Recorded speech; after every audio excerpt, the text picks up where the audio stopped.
Bienvenue dans votre émission Santé pour tous, émission préventive qui démocratise l'accès à des informations autour de la santé et du bien-être en famille. Aujourd'hui, nous allons parler du célibat et des méthodes alternatives de rencontre. À ce titre, nous avons invité Sarah Karam, conseillère conjugale et familiale. Elle répondra à nos questions sur la thématique du célibat et de la construction du couple. Merci d'être avec nous, Sarah. Merci Virginie. Se joint également à nous Mathilde Chidimba, si je le dis bien. Voilà. Elle se spécialise en psychologie à Mariaps. Elle fait également un travail de recherche sur les sites de rencontres et sur la vision du couple qu'ont les jeunes de 18 à 25 ans. Elle nous partagera son vécu de tout ce qui concerne la drague sur les réseaux et répondra aux questions théoriques sur les sites de rencontres. Merci Mathilde d'être avec nous. Alors, nous avons également Sarah Beneducci, qui est psychologue clinicienne, qui se spécialise en sexologie clinique. Elle a rejoint l'équipe de l'Espace Santé Famille il y a peu de temps. Merci d'être avec nous, Sarah. Merci à vous. Alors, nous avons aussi, en deuxième partie, mais ça, vous le verrez tout à l'heure, une petite surprise, c'est un concepteur de site de rencontres, le fondateur de l'application MyNifs, pour ceux qui ne connaissent pas. Cette application, c'est un outil de rencontre spécial pour les musulmans, donc il va répondre un peu à nos questions sur le fonctionnement des applications de rencontres. D'après une étude récente menée par le site de rencontre Cupidon, sur 10 000 Belges entre 18 et 65 ans interrogés, 23% avaient déjà utilisé un site ou une application de rencontre, soit un Belge sur 4. Par contre, plus de 2/3 des utilisateurs se disaient être déçus de leur expérience, ceci malgré le fait qu'un quart des utilisateurs arrivent à former sur la plateforme un couple de longue durée avec un autre utilisateur. Par contre, 33% des utilisateurs ont dit avoir été confrontés à des arnaques et 1 sur 4 des faits d'abus verbaux ou d'intimidation sexuelle. Donc il y a eu quand même certains types d'agressions sur ce type de site. Alors comment se rencontrer en 2021 ? Moi c'est vraiment une question que je pose. Avec un Covid à nos portes et un nombre d'inscriptions en ligne qui explose finalement pour les sites de rencontres, eh bien c'est ce qu'on va découvrir avec nos invités aujourd'hui.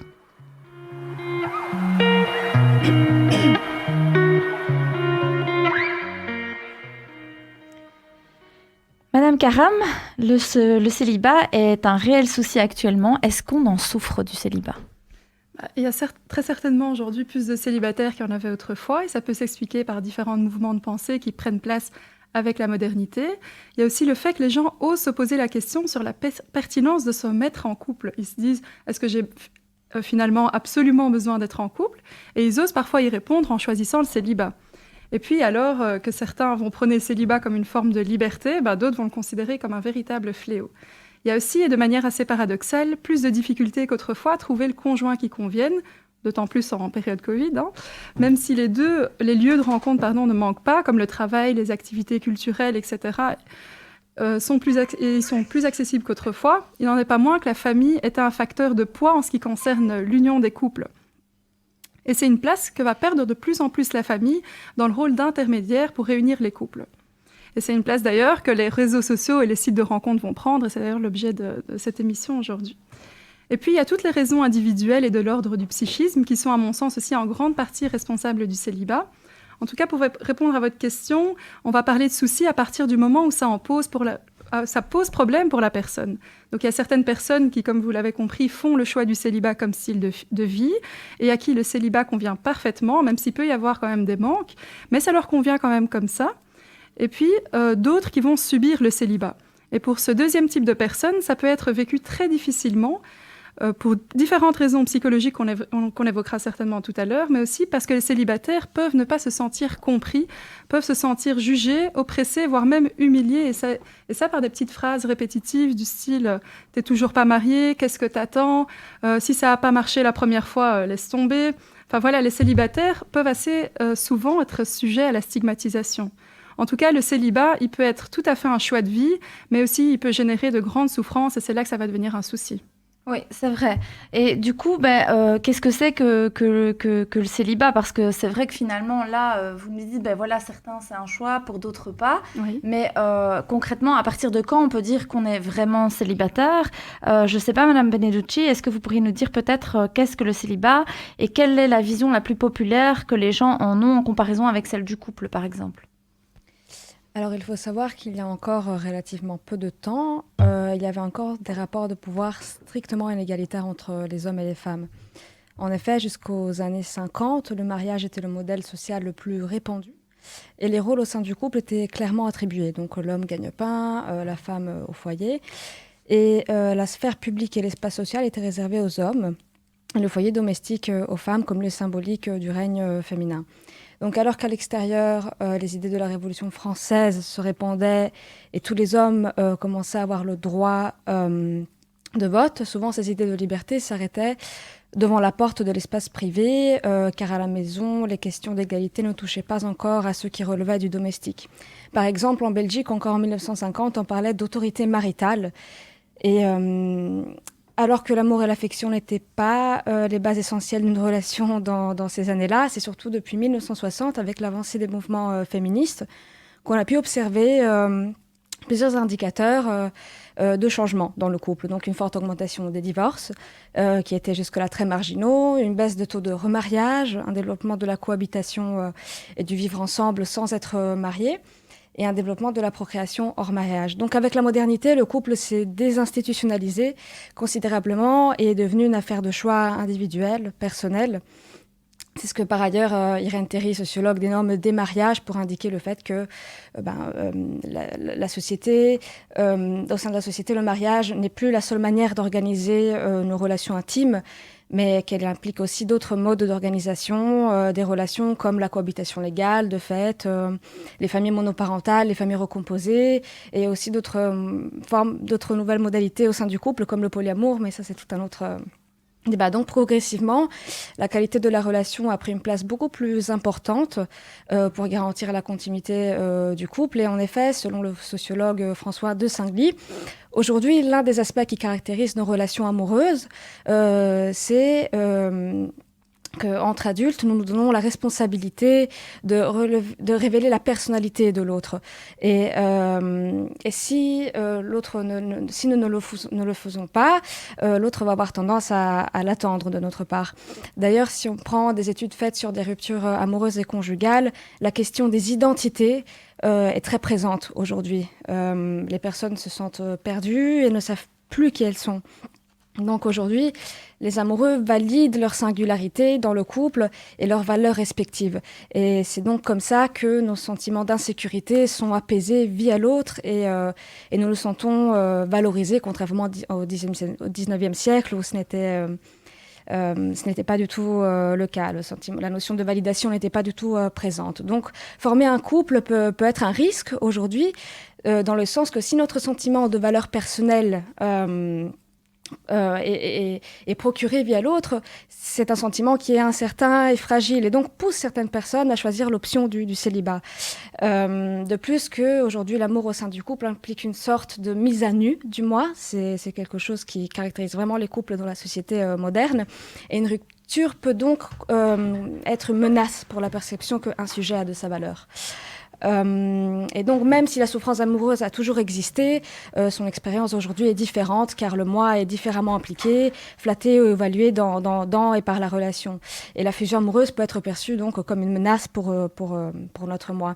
Car en effet, la caractéristique principale de l'intimité moderne est aussi qu'elle peut être interrompue à tout moment. Donc en général, aujourd'hui, l'amour est dénoué de toute règle contraignante, si ce n'est l'obligation d'une communication pleine et ouverte. Mais du coup, en même temps, il y a de plus en plus de célibataires avec tout ça. Donc, moi, je me dis... Et en plus, il y a un autre truc sur lequel je voulais revenir. C'est que tu disais, ben ouais, finalement, avant, on était dans un truc très patriarcal, avec un fonctionnement...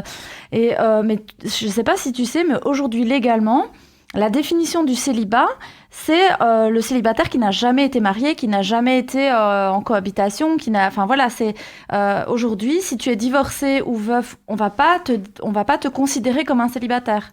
Tu as ce statut qui te colle entre guillemets au niveau juridique, mais je pense qu'au niveau social aussi, c'est pas évident à gérer parce que on va pas te considérer comme une personne célibataire à partir du moment où tu es déjà passé par la case mariage ou autre.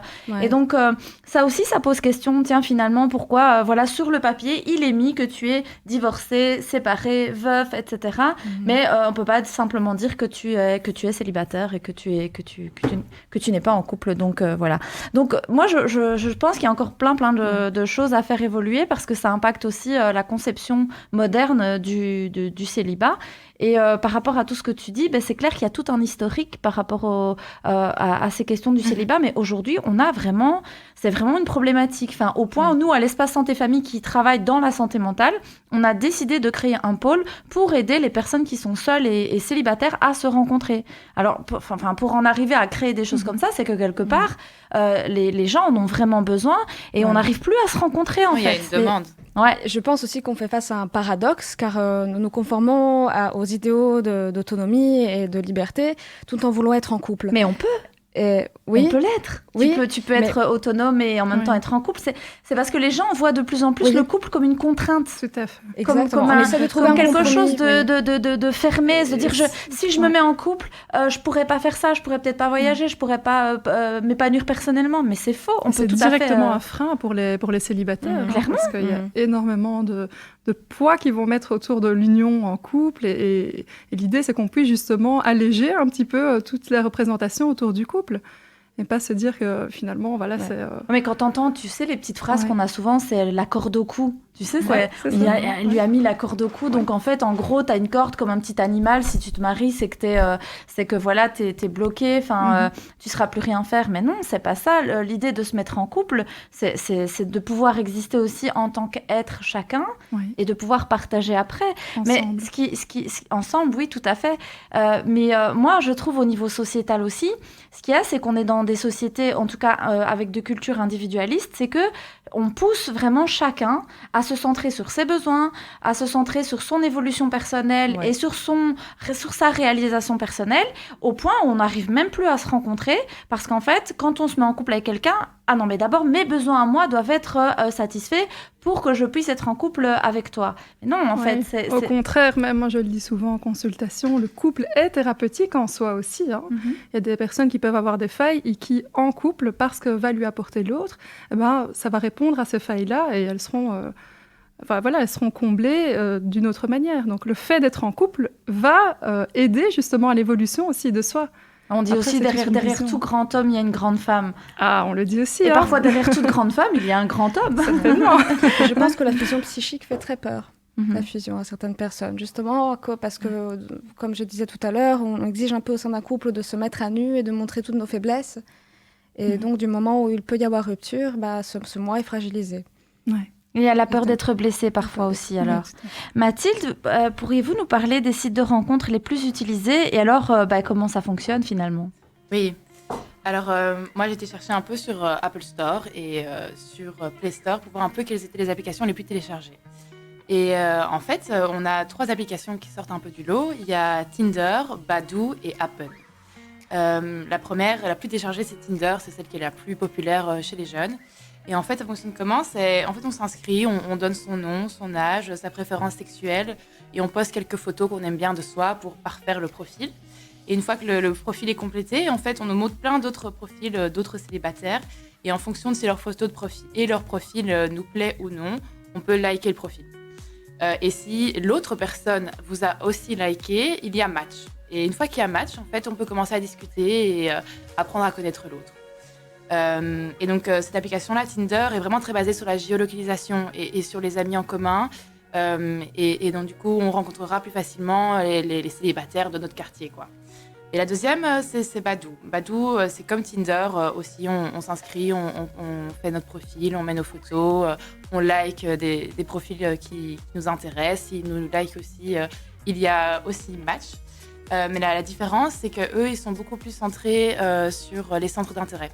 Donc, l'algorithme va faire en sorte de vous présenter des célibataires qui ont plus ou moins, qui aiment aussi le cinéma, qui aiment aussi faire des balades avec leurs chiens.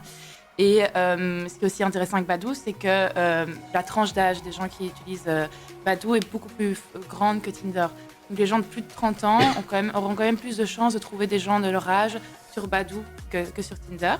Et alors, on a la dernière application, Happn, H-A-2-P-N, qui a comme credo « Retrouver qui vous croisez ». Et en fait, ça fonctionne très fort avec la géolocalisation aussi, mais la différence de Tinder, c'est qu'il garde un peu une trace de où vous avez été et quel lieu vous avez fréquenté pendant toute la journée. Et à la fin de la journée, vous pouvez regarder un peu sur le fil d'actualité et voir tous les célibataires que vous avez vraiment croisés dans la vie, en fait, dans la rue. C'est rigolo, hein. Peut-être qu'il y a un bel inconnu qui vous a après, tu rencontres un psychopathe, vas-y, ça fait quand même peur.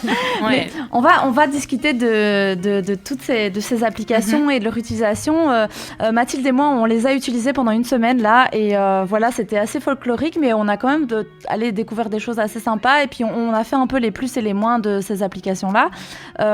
Du coup, chers auditeurs, restez avec nous parce qu'on va vraiment en parler dans la suite de l'émission. Là, on fait une toute petite pause de quelques minutes et on revient vers vous. Voilà, tout de suite. Voilà, nous sommes de retour, chers auditeurs, dans votre émission Santé pour tous. On parle du célibat et des applications de rencontres ou des modes de rencontres alternatifs. Avec nos spécialistes, nous avons une psychologue, une conseillère conjugale et familiale, une petite étudiante chercheuse, mais qui, en dernière année, fait des recherches sur la drague et les méthodes de rencontre. Et alors, tout à l'heure, nous aurons un concepteur d'applications de rencontres musulmans. Donc voilà, je reviens un petit peu vers Sarah Karam, notre conseillère. Est-ce que vous recevez par exemple des célibataires en consultation? Et alors, quel type d'accompagnement vous allez leur proposer? La conseillère conjugale et familiale, c'est une intervenante psychosociale qui a pour champ d'intervention la vie relationnelle, affective et sexuelle. Et le célibataire peut présenter des difficultés à au moins un de ces 3 champs. Alors, autant on va recevoir des couples, des personnes individuelles aussi qui sont en couple, autant on va recevoir des personnes célibataires. C'est d'ailleurs une bonne partie de ma patientèle. Et le profil de personnes célibataires a donc tout à fait sa place chez nous s'il en ressent le besoin.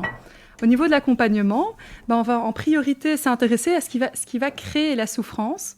On va essayer de comprendre ce qui les met en souffrance dans le célibat. Est-ce que c'est la solitude? Est-ce que c'est la peur de finir seul? Le désir d'enfant avec l'horloge biologique ou autre? En tout cas, on va explorer ensemble les pistes qui peuvent amener l'apaisement des souffrances et tenter de créer ensemble des solutions qui peuvent convenir à la situation du patient. Oui. On le verra tout à l'heure aussi, parfois certains célibataires peuvent avoir aussi des blocages, c'est-à-dire qu'ils ne sont pas célibataires par choix, ou en tout cas, ils le sont par choix inconsciemment, mais consciemment, ils veulent ne plus être célibataires. Mais on en discutera tout à l'heure. Madame Beneducci, on peut se demander si les rencontres en ligne fonctionnent réellement. Concrètement, est-ce que les rencontres en ligne peuvent avoir tendance à durer plus longtemps que les couples formés dans la vraie vie? Est-ce qu'il y a une différence? Est-ce qu'il y a des études sur ça?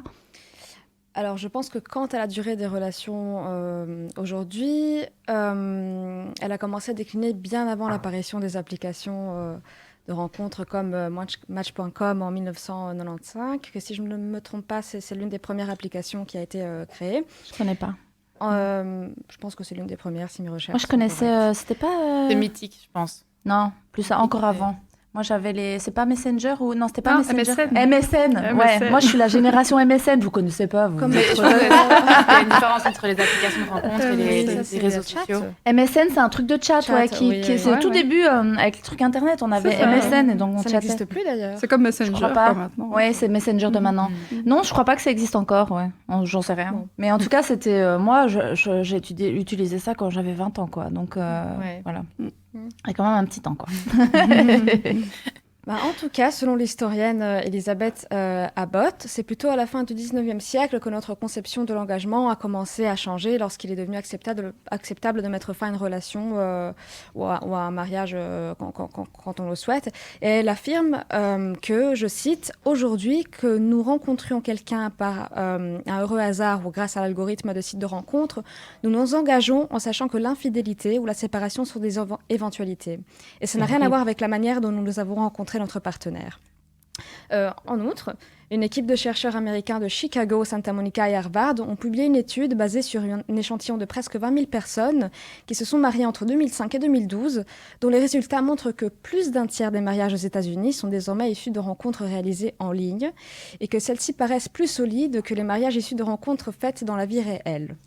Donc l'étude va même plus loin, car selon ces résultats, les couples qui se sont connus par Internet ont aussi un taux de satisfaction plus élevé que les autres. Et selon les chercheurs, le phénomène s'expliquerait par le fait qu'Internet réduirait le facteur de hasard des rencontres en permettant de se rapprocher au plus près de son conjoint idéal. Et tant pis pour ceux qui croient au destin. Mais donc, du coup, c'est peut-être, mais c'est peut-être le fait qu'on peut peut-être communiquer un tout petit peu plus. On parle peut-être plus, du coup, comme on ne se voit pas. Enfin, je ne sais pas, c'est peut-être, j'imagine, mais parce que là, vous dites, finalement, ou alors, vu qu'on a des critères de sélection, on va direct droit au but. On peut avoir directement des gens qui sont caractérisés. Enfin, voilà, nous, on dit, on n'aime pas, je sais pas moi, les gens qui fument. Alors, on va avoir que les gens qui fument pas, qui seront sélectionnés par l'application. Et donc, du coup, une rencontre au hasard, le temps que tu saches que la personne, par exemple, elle fume ou elle fume pas, le temps que tu connaisses des choses sur elle que tu vas peut-être pas forcément aimer, ça fait un peu faire ses courses en fait. Justement, par rapport à tout ce tas d'informations dont on dispose sur les sites de rencontres, je pense qu'il est aussi vrai que les mécanismes d'évaluation, de catégorisation, d'intellectualisation qui reposent sur un processus cognitif, de comparaison, peuvent effectivement diminuer l'attrait qu'on éprouve envers une personne. Plus on évalue, plus on fait ressortir ses aspects positifs, mais aussi ses aspects négatifs, et cela diminue l'attrait qu'on peut avoir et la capacité à oser. En outre, comme on dit, trop de choix tue le choix. Oui, mais après, c'est aussi le fait qu'on idéalise aussi beaucoup, c'est-à-dire on a notre checklist dans notre tête, et on veut ça, et on veut ça, et on veut ça, et on veut ça, et du coup, en effet, on a le choix sur plein de trucs, et comme tu dis, ça tue le choix, mais c'est parce que tu as trop de critères dans ta tête, et au final... tu vas pas rencontrer quelqu'un si tu as trop de critères dans ta tête, non ? Oui, effectivement. La personne qu'on a dans notre tête, elle n'existe pas. Oui, parce que ça rentre un peu en conflit aussi avec la conception de l'amour où l'autre ne peut pas être appréhendé de manière rationnelle comme une unité mesurable. On aimerait bien ça. Moi, ça m'arrangerait, ça. Je veux un homme qui... voilà. Oui. Et alors après, on se plaindrait qu'il est trop prévisible, il est trop... comme on voulait. Oui, mais toi, Mathilde, c'est parce que t'aimes trop le naturel, t'aimes trop les choses qui vont... toi, t'aimes trop la surprise, en fait. C'est pour ça. Messieurs, si vous nous entendez, vous pouvez surprendre Mathilde. Mais comme Virginie dit, plus les profils défilent, plus sur nos écrans, plus les critères s'affinent et se multiplient. Ah oui. Et donc, on a moins de facilité à choisir. Je pense que tant qu'on est sur Internet, la connaissance est plutôt d'ordre intellectuel. Alors que dans la relation de face à face, il peut y avoir une connaissance émotionnelle sensible qui peut avoir un poids plus important peut-être. Oui, du coup, Madame Carin, vous pensez que les sites de rencontres aident les célibataires ? Écoutez, en tout cas, moi, dans ma patientèle, oui, il y a des personnes qui se sont connues par des sites de rencontres, mais c'est quand même extrêmement rare. J'ai quand même beaucoup plus de personnes qui fréquentent des sites de rencontres et qui ont des expériences désastreuses. C'est vrai ? Oui. Alors, les sites de rencontres, ils peuvent aider dans la mesure où c'est un moyen intermédiaire, un outil qui va aider à trouver un conjoint, mais c'est un outil qui a ses limites, comme pour tous les autres outils, comme la famille, qui était très impliquée autrefois pour ça. Et le site de rencontre, c'est un outil qui ne va pas correspondre à tout le monde. Déjà par le côté virtuel, tout le monde n'est pas à l'aise avec les écrans, et puis par l'éthique aussi, par le cadre, et bien d'autres raisons. En tout cas, pour certaines personnes, ça peut être utile, ça peut être aussi inutile, néfaste, voire même dangereux pour d'autres. Donc, en thérapie, en tout cas pour ma part, j'accompagne les personnes qui font le choix des sites de rencontres dans leur réalité à eux, dans leur choix, et quel que soit le moyen utilisé, ça a toujours un sens finalement. Et ensemble, on peut clarifier le sens de cette démarche. Mais moi, j'avoue, quand on a utilisé cette semaine les sites, on les a un peu comparés, tout ça. Il y a quand même des moments où j'ai eu peur. Enfin, je suis pas hyper à l'aise parce que tu peux avoir peur en te disant, en fait, c'est qui la personne qui te parle derrière ? Peut-être, est-ce que c'est un vrai profil ? Est-ce que c'est un faux profil ? Est-ce que c'est une personne mariée ? Est-ce que c'est... Et on va voir, il y a vraiment toutes sortes de personnes qui peuvent venir vous parler. Et c'est là où ça devient difficile, c'est comment tu fais pour filtrer et pour te dire... Parce que si toi tu y es, tu te dis, bon, si moi j'y suis, je suis une personne normale, plus ou moins, on va dire. Sensée. Donc tu te dis, il doit y avoir des personnes plus ou moins normales comme toi sur le site. Et donc tu te dis, bon, allez, voilà quoi. Je veux dire, il y a peut-être moyen de rencontrer quelqu'un. Nous, on a eu aussi des témoignages de personnes qui nous ont dit s'être mariées après s'être rencontrées sur des sites de rencontres et que ça se passe super bien. Oui, donc nous, on a vraiment eu tout type de témoignages quand on a un peu préparé cette émission. Et c'est vrai que moi, je partais quand même avec un gros a priori sur les sites de rencontres en me disant... ça va, c'est bon, je veux dire, il y a que des gens bizarres sur ces sites-là et tout. Et en fait, pas du tout, il y a vraiment monsieur et madame tout le monde qui fréquentent ces sites de rencontres. Ça peut être des gens qui ont bien étudié, des gens qui ont moins étudié, ça peut être...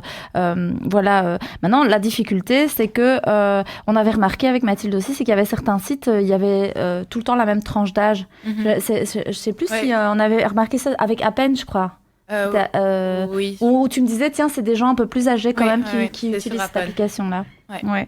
Donc, parfois, on voit, par rapport aux tranches d'âge et tout ça.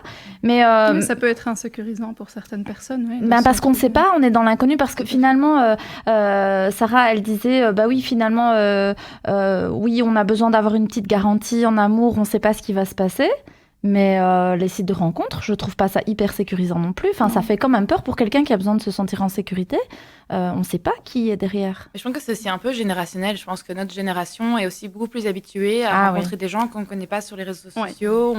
On partage nos stories, on se croise en soirée, on s'ajoute sur Instagram. Et je pense que c'est aussi dans un état d'esprit que peut-être que nous sommes plus qu'une autre génération. Oui, c'est vrai. Peut-être que moi, je ne viens pas de cette génération-là. J'ai encore un peu du mal. Moi, j'avoue que quand on me drague sur Facebook, c'est niette. C'est hors de question qu'un gars vienne me parler sur Facebook. Parce que sur Facebook, déjà, c'est plein de plateformes, justement, qui est conçue... Enfin, qui à la base... Oui, elle n'est pas faite pour ça. Mais je dirais même pas Instagram. Et pourtant, sur Instagram, j'ai l'impression que c'est déjà mieux reçu. Ah oui.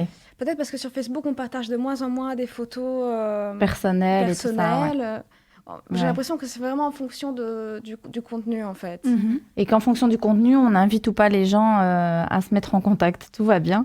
Donc, du coup, moi, je reviens un petit peu vers Mathilde. Est-ce qu'il y a une pression envers les célibataires pour qu'ils se mettent en couple ou qu'ils se marient ? Et pourquoi, selon toi ? Moi, je pense effectivement qu'il y a une pression qui est sociale, économique, familiale et même institutionnelle pour que les gens se mettent en couple. D'ailleurs, comme dit Sophie Cadalen dans son livre Tout pour plaire et toujours célibataire, le couple est un modèle standard, en fait. Quand on se croise, quand on se balade dans la rue, on voit des couples. Quand on regarde un film, on voit des couples. À la radio, on parle de couple. Donc, c'est vraiment, c'est vraiment omniprésent, cette idée de couple. Et donc, du coup, le célibat n'est pas toléré, n'est toléré que quand il est transitoire. Mais quand il constitue un choix ou qu'il s'installe, il devient suspect.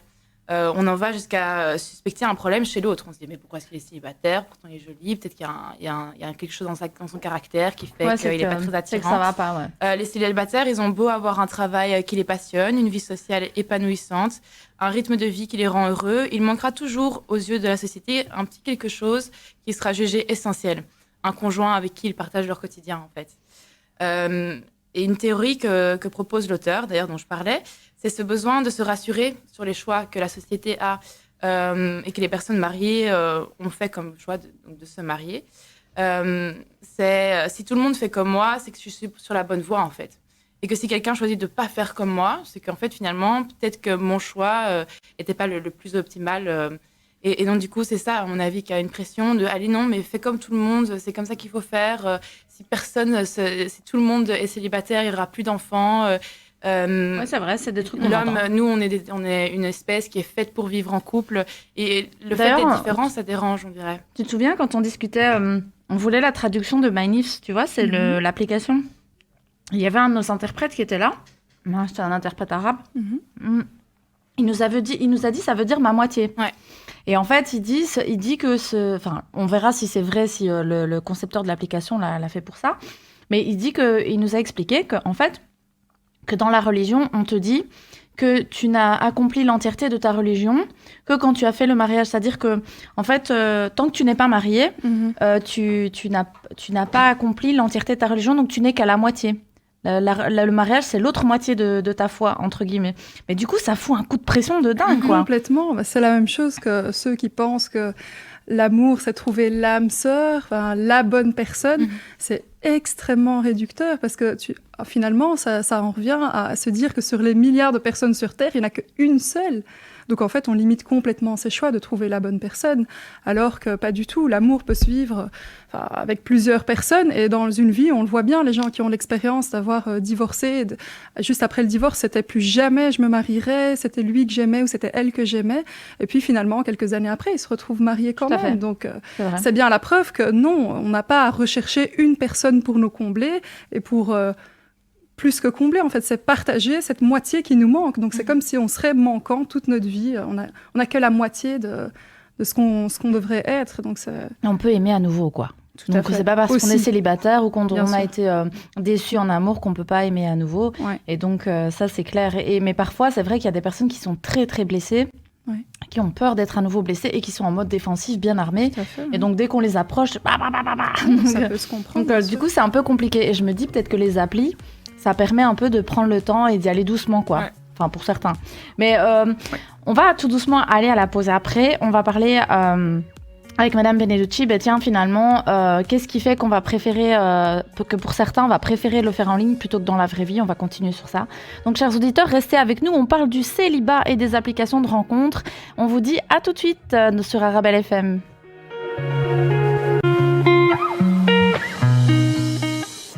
Voilà, nous sommes de retour dans Santé pour tous. On parle du célibat et des applications de rencontres ou des modes alternatifs de rencontres. Juste avant la pause, on a un petit peu introduit justement ces questions, ces différentes applications. On a commencé à débattre un petit peu sur le sujet. Madame Beneducci, on voulait un petit peu avoir votre avis sur le fait que certaines personnes préfèrent rencontrer des partenaires en ligne plutôt que dans la vraie vie. Alors justement, si je pense qu'il ne faudrait pas condamner les sites de rencontres, c'est parce que effectivement, je pense qu'il y a des personnes qui sont plus à l'aise avec les mots qu'avec leur corps, ou qui accordent plus d'importance à l'échange des idées ou au préalable. Donc, c'est des personnes qui seront plus à l'aise. Donc, ce sont des personnes qui seront plus à l'aise sur Internet et trouveront peut-être le moyen d'entrer dans une relation importante par ce partage des idées. Mais le piège peut aussi être lié à ça, dans le sens que parce qu'avec les mots, on peut jouer et tromper. Et ça peut aussi être le cas en face à face, mais cela reste néanmoins, je dirais moins C'est-à-dire que les gens qui jouent, c'est peut-être une minorité ou c'est une majorité? Enfin, comment on peut savoir? Sur Internet? Ouais. J'ai entendu parler de ce phénomène du ghosting. Je ne sais pas si vous... Ouais, Non, je c'est quoi? connais. C'est quand des personnes, du jour au lendemain, comment dire, il y a une relation qui se crée sur Internet et du jour au lendemain, la personne disparaît, ne te donne plus de nouvelles. Et ça peut avoir des répercussions psychologiques très importantes. Ouais. Donc, Bon, alors donc ça existe aussi. Ouais, c'est vrai que c'est pas évident. Madame Karam, est-ce qu'on peut parler d'un profil type de personnes célibataires? Est-ce que les célibataires longue durée le sont-ils par choix? On a commencé un peu à en parler tout à l'heure, mais voilà. Personnellement, moi, je préfère parler d'une multitude de profils célibataires, justement pour surtout pas généraliser et mettre tous les célibataires dans le même sac. Donc, chaque célibataire va vivre son célibat à sa façon. Et même s'il y en a certains qui peuvent se comprendre dans ce qu'ils vivent de commun, mais il y a d'autres qui peuvent le vivre de façon complètement différente. En tout cas, moi, en consultation, je vois déjà une nette différence entre les célibataires qui n'ont jamais connu la vie à deux en ménage et les célibataires qui le sont suite à un divorce, à une rupture ou à un deuil. Et la souffrance, c'est sûr qu'elle peut être présente dans les deux cas, mais la voie thérapeutique, si vous voulez, elle va être différente et elle va s'adapter en fonction des paramètres qui sont très personnels à chaque personne. Alors oui, il y en a qui le sont par choix, comme les célibats qui choisissent le célibat comme style de vie. Et puis, il y a ceux, comme on disait tout à l'heure, qui subissent leur célibat. Et dans ceux qui souffrent, qui subissent leur célibat, il y a ceux qui vont souffrir du statut de célibataire. Donc, le simple fait d'être célibataire, le statut, va les faire souffrir. Il y a ceux qui ne savent pas où ni comment rencontrer leur futur conjoint. Il y a ceux qui vont dire assumer, voire choisir le célibat, mais qui présentent quand même plusieurs symptômes de souffrance qui sont assez visibles. En fait, il y a autant de raisons de souffrir de célibat qu'il y a de célibataires qui souffrent. Après, je pense qu'il doit y avoir aussi des petites choses à l'intérieur de chaque célibataire qui pourraient expliquer aussi dans leur fonctionnement que, voilà, qu'ils sont dans cette position de célibataire. Parce que, comme tu dis, il y a des gens où c'est choisi, il y en a d'autres qui ont pas envie d'être célibataires, mais en même temps qui peut-être sabotent aussi parfois leur relation sans s'en rendre compte. Oui, tout à fait. Ça, c'est des blocages. Ça, on pourrait en reparler un peu plus longuement tout à l'heure. Alors, Mathilde, quelles sont les plus grandes différences visibles dans notre culture du mariage, de dating, par rapport aux générations précédentes? C'est super vaste, hein. Mais moi, je pense qu'effectivement, on observe une nette différence dans la manière de faire couple et de vivre un mariage entre les générations de nos grands-parents et celles de nos parents et même nous-mêmes, en fait. Et en fait, comme dit le sociologue Erving Goffman, à la période antérieure, le couple était formé par un contrat marital qui comprenait conjugalité, affiliation et parentalité d'une façon insoluble dans une vie commune. Donc, à l'exception de fautes jugées impardonnables par l'un des deux conjoints qui remet en cause le mariage. Mais sinon, à part ça, le couple était quand même une entité insoluble. Alors que maintenant, en fait, le couple ne tient qu'à l'amour que les partenaires se donnent. Il y a une cause de divorce tout à fait plausible pour l'instant maintenant. Ce serait juste, voilà, on ne s'aime plus, en fait. Il n'y a plus de passion et je décide de me séparer de mon mari. En attendant, on entend souvent parler... on entend souvent que de nos jours, les couples ne tiennent plus aussi longtemps que ceux que nos grands-parents faisaient à l'époque. Mais en fait, il ne faut pas oublier à quel point la femme se trouvait démunie des droits il n'y a pas si longtemps. Voici quelques dates en fait importantes. Ce n'est qu'en 1909 qu'on parle de l'émancipation de la femme. Donc, elles peuvent ouvrir un compte d'épargne et avec l'autorisation du mari, elles peuvent prendre quelques petites sommes d'argent. En 1958, on a la suppression de la notion de jouissance maritale. Donc, en fait, la femme reste quand même mineure aux yeux de la loi. Donc, il y a plein de choses qu'elle ne peut pas faire. Elle reste sous tutelle du mari, en fait. Et il faudra attendre 1989 pour que le viol conjugal soit considéré comme un crime. Donc, il y avait 1989, vous imaginez? Super tard, c'est aberrant. C'est derrière nous. Et donc, du coup, ça montre quand même à quel point, à l'époque, une femme qui décidait de quitter son mari se mettait dans un danger financier et juridique.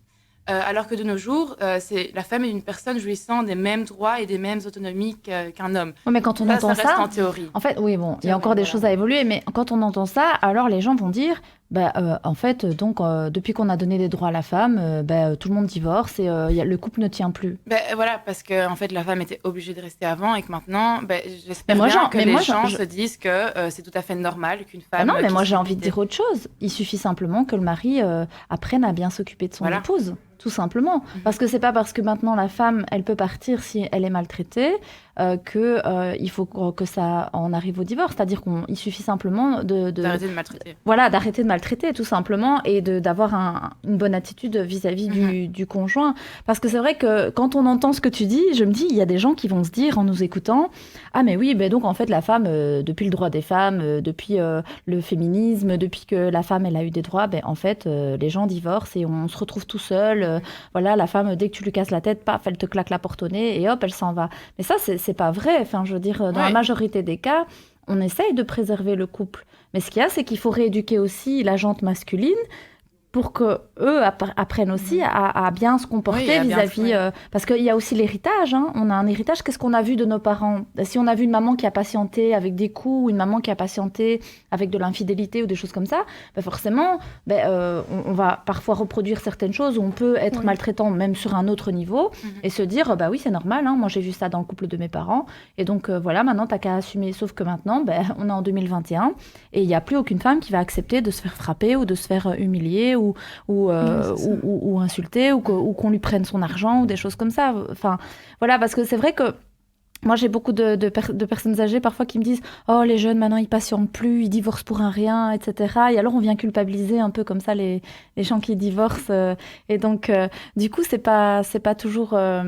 voilà, c'est matière à débat, je trouve, ce sujet-là. Oui, c'est ça. Et puis, c'est pas toujours aussi linéaire, hein. Évidemment, on a des fois des personnes qui, au contraire, par loyauté pour les parents, que ce soit, par exemple, tu donnais tout à l'heure l'exemple de la mère qui est restée, qui a patienté, puis la jeune fille, aujourd'hui, elle se dit « Pour ma mère, je peux plus le faire ». Vu tout ce qu'elle a enduré, tout ce qu'elle a souffert. Donc, et dans d'autres cas, elle va être dans la reproduction du schéma. Donc, il y a vraiment les deux. Oui, il y a plein de possibilités. C'est ça, voilà. Il y a aussi des gens qui ne vont pas divorcer parce qu'ils ont peur que leur famille se fâche, parce qu'ils s'entendent bien avec les familles. Il y a quand même la famille a un rôle important aussi à jouer dans le couple. Hein. Énorme. On ne se rend pas compte, mais le soutien familial, c'est hyper important dans le couple. C'est pas facile de former un couple. Et donc, c'est vrai que la famille, elle a quand même une place centrale là-dedans. Madame Beneducci, il y a certaines personnes qui ne savent pas rester célibataires. Elles vont aller de relation en relation sans prendre de pause. Comment vous expliquez un peu ce phénomène? Alors, quand on construit une relation, il est courant qu'on aille chercher chez l'autre des éléments qui vont venir nous combler. Donc, ça rejoint le sentiment de valeur personnelle dont je discutais tout à l'heure. Mais en effet, le besoin de l'autre est quelque chose de naturel et d'indispensable, je pense, pour tout individu. Et dans les relations, il existe donc une dépendance saine qui est aussi un facteur de croissance qui nous invite à l'interdépendance et nous offre l'opportunité de donner comme de recevoir. Mais il peut cependant y avoir des cas où certaines personnes vont avoir plus de choses à combler et vont davantage chercher à les combler via les autres. Et dans les cas les plus poussés, il est vrai qu'il peut exister une forme d'addiction, relations multiples, où les personnes vont surfer un peu d'un couple à l'autre, comme une sorte de boulimie relationnelle.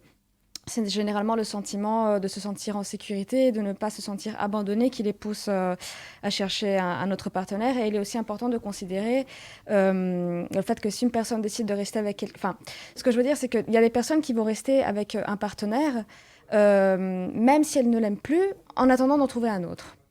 Et donc, je pense que ce sont des choses c'est quelque chose qui est important à considérer si une personne simplement, a la chance de rencontrer quelqu'un, comment dire, c'est un peu le risque aussi des marchés matrimoniaux et des champs sexuels aujourd'hui, pour reprendre les termes employés par Eva Illouz. On change de partenaire beaucoup plus facilement et des fois on rencontre quelqu'un qui nous correspond mieux. Mais je pense que le problème est vraiment quand on décide de rester avec quelqu'un, même en ne l'aimant plus, par peur de rester seul. Ouais. Et donc là, il y a cette peur d'être seul avec soi-même aussi. Oui, et donc là, je pense qu'il y a un travail à faire à ce moment-là et un questionnement Donc il y a une peur du célibat aussi, quelque part. Une peur de la solitude. La solitude. La solitude. Ouais. Et parfois, c'est pas automatiquement la recherche d'un partenaire qui est... qui sera ici favorisée, c'est plutôt la recherche de liens sociaux. Et là, il y a une petite confusion quand même. Les célibataires peuvent souffrir de la solitude et se dire il me faut absolument une femme ou un homme. Et au final, ils se rendent compte qu'en fait, ils avaient juste besoin de parler, en fait. C'est ça, qu'ils avaient besoin de liens sociaux. Et ça, on l'a vu très fort pendant le confinement.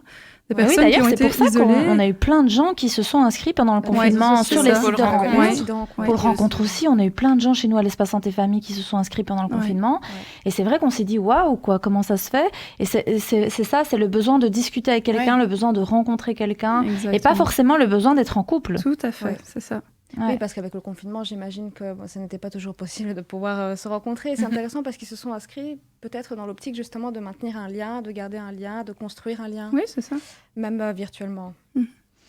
Oui, par contre, moi, je sais que, en tout cas, quand on fait les soirées Zoom pour justement créer du lien entre les personnes, ils sont pas encore toujours à l'aise, quoi. C'est plus dans le à deux, quoi. Quand c'est juste à deux, ça va, mais quand c'est des rencontres en groupe... un imaginaire et une idéalisation de la relation, et qu'on se dit, voilà, si j'étais en couple, si je rencontrais quelqu'un, et je sortirais de mon isolement, et qu'en fait, finalement, il y a quand même toutes des étapes, et il y a une certaine mise à nu, comme en parlait Sarah, et que finalement, c'est pas si facile en fait de passer le cap, de se mettre en couple. C'est tout un projet et c'est toute c'est des étapes qu'il faut passer, quoi. Les gens qui s'inscrivent, Mathilde, sur des sites de rencontres, en fait, ils cherchent quoi en général? Alors, il y a une étude qui était toute parfaite pour répondre à cette question qui a été faite. Et en fait, elle a été menée en 2016. Et on se demandait un peu quelles étaient les motivations des jeunes adultes qui utilisaient l'application Tinder. Et les participants avaient entre 18 et 30 ans. Et en fait, on a su... il a été possible de dégager 6 grandes motivations. La première, c'était l'envie de trouver l'amour sincère. Puis après, il y avait l'envie de trouver un partenaire sexuel sans attachement. Il y avait la facilitation de la communication. C'est toujours plus simple d'envoyer un « salut, ça va » que de devoir parler avec quelqu'un dans la rue ou bien une soirée. Le besoin de validation sociale avec le Tinder, c'est si on a beaucoup de likes, c'est qu'on se trouve qu'on est beau, c'est comme ça que les gens l'imaginent.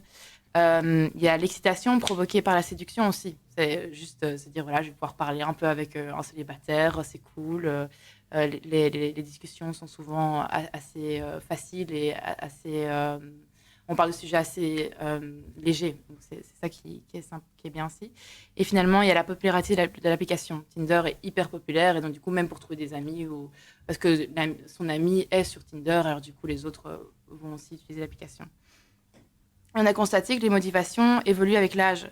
Plus le participant était proche de la trentaine, plus leur motivation était romantique. Et inversement, plus ils étaient jeunes, plus la motivation était sexuelle.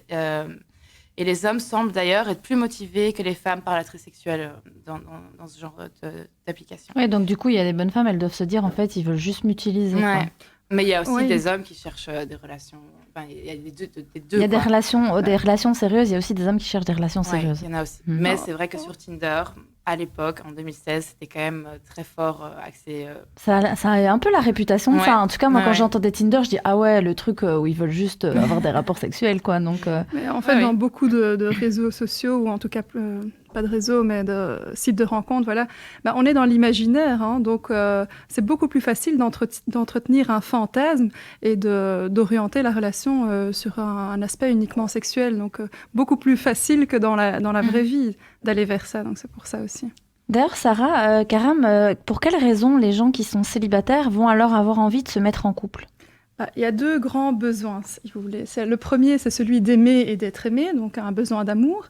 Et le deuxième, c'est d'appartenir au groupe d'appartenance couple, donc à la maison couple, avec tout ce que ça apporte comme sécurité, comme solidarité, entraide, etc., et de confiance.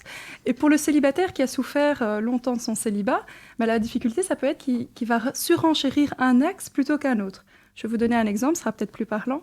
Il y a certains célibataires qui, à cause de leur célibat de longue durée, ils auront juste besoin d'être en couple. Donc, ils vont se dire, moi aussi, je suis en couple, et peu importe le degré d'amour qu'il y a entre nous, ce qui compte, c'est que je sois en couple. Donc ici, l'idéal, ce serait de trouver un juste équilibre entre ces 2 raisons d'être en couple. Et justement, ça peut créer des problèmes dans le futur, parce que les 2 conjoints, ils n'auront pas les mêmes raisons d'être en couple. L'un va être plus en demande d'amour et l'autre, il aura juste besoin de la sécurité que lui procure le fait d'être en couple et de la stabilité qui va dans ce sens. Donc, une autre raison aussi pour laquelle les célibataires vont se mettre en couple, c'est qu'il y a aussi le désir d'enfant. Il y a à ce moment-là, le couple conjugal, il va être un passage pour arriver au couple parental. Et ça peut encore une fois créer certaines difficultés pour le couple plus tard, parce que l'un va plus investir son couple en tant que couple de parents, tandis que l'autre va plus l'investir en tant que couple d'amoureux. Donc ici, on peut avoir des plaintes, et ça, je l'entends assez souvent. On peut entendre elle aime les enfants plus que moi », ou « il veut partir en voyage sans les enfants alors que pour moi, c'est impossible », enfin, des choses dans ce style-là. Et encore une fois, on est dans une recherche d'équilibre, hein. C'est toujours cette question-là de rechercher l'équilibre entre le couple conjugal et le couple parental. Et puis, il y a une autre raison, ça on en a déjà parlé, c'est la recherche de liens que vont faire les personnes. Et puis finalement, ils vont chercher à se mettre en couple alors qu'ils ont probablement peut-être besoin que de liens. D'être en contact et pas forcément être en couple. C'est ça, voilà. C'est pas le cas pour tout le monde, hein, évidemment, mais il y a certains en tout cas qui orientent ça vers... Alors, chers auditeurs, on va s'arrêter quelques instants parce que dans cette deuxième partie de l'émission, nous allons nous connecter avec un des responsables de l'application MyNIFS. Et il va venir un peu nous expliquer comment ça fonctionne, pourquoi est-ce qu'ils l'ont créé, etc. Donc restez avec nous, nos invités, nos professionnels restent aussi sur le plateau, on va continuer. N'hésitez pas à nous poser toutes vos questions, soit sur la page Santé pour tous official sur Facebook, soit via mon compte Instagram Leblic Virginie, et on essaiera de répondre en direct à vos questions avec mes invités. Voilà, je vous dis à dans quelques instants, chers auditeurs, nous parlons du célibat et des applications de rencontres dans Santé pour tous.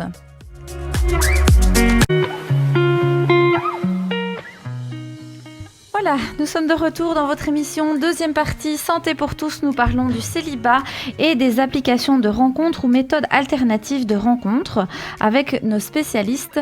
Normalement, nous essayons de nous connecter avec quelqu'un qui est responsable d'une application de rencontre. Nous n'arrivons pas à le joindre pour le moment, donc j'espère qu'on arrivera quand même avant la fin de l'émission à pouvoir échanger avec lui parce que c'est vraiment très très intéressant. Je vais quand même revenir vers mes invités du coup pour parler de ce dont on était déjà en train de parler, hein, puisqu'on parlait du célibat, des applications de rencontres et de parfois les difficultés qu'on pouvait avoir ou les avantages que cela pouvait avoir aussi. Donc voilà, on va voir un petit peu avec nos invités de quoi ça retourne. Je voulais juste voir avec Madame Beneducci, parce que aussi avec les applications, il y a cette idée de consommation des relations. Tout à l'heure, Mathilde disait qu'avec Tinder, par exemple, il y a, en 2016, c'était plus les relations sexuelles qui étaient recherchées derrière ce type d'application. On dit souvent qu'à l'ère d'Internet et Tinder, on va consommer la relation et on est moins dans conserver la relation. Que pensez-vous de ce phénomène finalement ? Alors j'aimerais un peu parler de la pensée de Eva Illouz, qui est une sociologue des émotions qui s'intéresse au changement des pratiques émotionnelles et aux idées attachées aux émotions et auteur de différents ouvrages, dont notamment La fin de l'amour et Pourquoi l'amour fait mal. Donc, âme sensible, s'abstenir. Mais donc, alors Eva Illouz pense que Tinder s'inscrit dans une vraie logique du marché et les applications de rencontres, mais elle parle beaucoup de Tinder. Et elle dit que chaque ouverture de l'application nous présente, selon elle, des produits ciblés selon les attentes de la clientèle et se déploie ensuite la marchandisation de ces produits par le biais de la publicité dans une démarche de concurrence.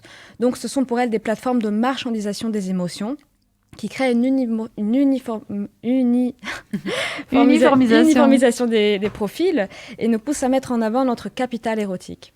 Et elle constate que si la passion amoureuse est devenue plus difficile à atteindre de nos jours, ce n'est pas parce que nous n'avons pas le choix de notre partenaire amoureux, mais c'est au contraire parce que nous avons trop de choix, notamment via ces applications de rencontres qui nous confrontent à une logique du marché et où on est toujours à la recherche de ce qui nous convient le mieux et donc dans une logique de consommation qui nous empêche de nous engager durablement. Donc, alors personnellement, je pense que le terme de marchandisation employé par Illouz est un peu extrême, car ça voudrait dire que la logique du choix du partenaire correspondrait à la logique du choix d'un produit. Et je ne pense pas qu'on réagisse exactement de la même manière dans ces deux cas. On n'attribue pas de valeur économique à une personne et désormais la possibilité de comparaison des personnes sur les applications, je pense qu'elle est plus limitée.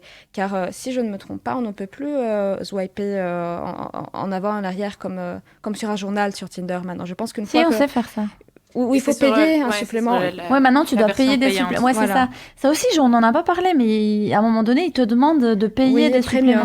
Oui, c'est ça, ou Gold, j'en sais rien. Il y a accès à d'autres fonctionnalités que si on paye. Et alors le truc, quand tu fais pas exprès, moi j'ai eu ça, j'étais en train de regarder le truc, comment ça fonctionnait. À un moment donné, apparemment, je crois quand tu tapes trop fort sur l'écran ou 2 fois sur l'écran, ça fait genre un like ou tu... un super like. Un super like, je crois.